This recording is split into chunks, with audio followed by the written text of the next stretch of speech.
వాళ్ళ డ్యూటీస్ వాళ్ళు చేయకపోవడం అనే సెక్షను, నిజాయితీ లేకుండా చేసినందుకు గాను, పైసలు లంచం తీసుకుంటున్నందుకు గాను సెక్షన్లో అరెస్ట్ చేసి వాళ్ళని రేపు ప్రొడ్యూస్ చేస్తారు.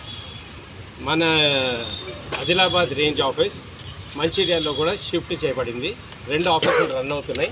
ఆదిలాబాద్లో ఒక ఆఫీసు, పాత ఆఫీసు రన్ అవుతుంది యాజ్ ఇట్ ఈస్గా, యాజ్ వెల్ యాజ్ మంచిర్యాలలో కూడా ఇంకొక ఆఫీస్ ఓపెన్ చేశాము for the convenience of the public.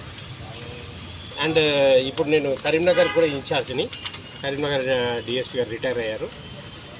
అందుకని మన ఏరియాలో నార్త్ జోన్లో, ఉత్తర తెలంగాణలో ఎక్కడైనా ఏ గవర్నమెంట్ ఆఫీస్లో అయినా లంచం తీసుకోవడం కానీ, లంచం డిమాండ్ కానీ, ప్రజల్ని ఏమైనా హెరాస్మెంట్ చేస్తే 1064 టోల్ ఫ్రీ నెంబర్కి ఫోన్ చేసి ఇన్ఫర్మేషన్ ఇవ్వాల్సిందిగా సవినయంగా రిక్వెస్ట్ చేస్తున్నాను. Thank you.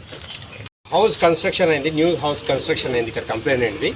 ఆ కంప్లైంట్ హౌస్ కన్స్ట్రక్షన్ తర్వాత దానికి హౌస్ అసెస్మెంట్ అండ్ దానికి హౌస్ నెంబర్ ఇవ్వడానికి కోసం కంప్లైనెంట్ ఫీజు కట్టి ఇక్కడ అప్లై చేసుకున్నారు.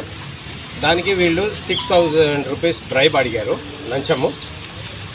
అందుకోసము ఆ 6000 కంప్లైంట్ ఇస్తే మేము యాక్షన్ తీసుకొని రెడ్ హ్యాండెడ్గా ఈ మన outsourcing person Shoheb Ahmed 6000 rupees accept చేస్తుంటే ఆయన రెడ్ హ్యాండెడ్గా పట్టుకోగల చేశాము. దాని త్రూ ఈయనని ప్రోత్సహించిన సంతోష్ ఆర్ఏ గారు వారిని ఇద్దరిని అరెస్ట్ చేసి రేపు కరీంనగర్ కోర్టులో రిమాండ్కి తరలిస్తారు. Thank you.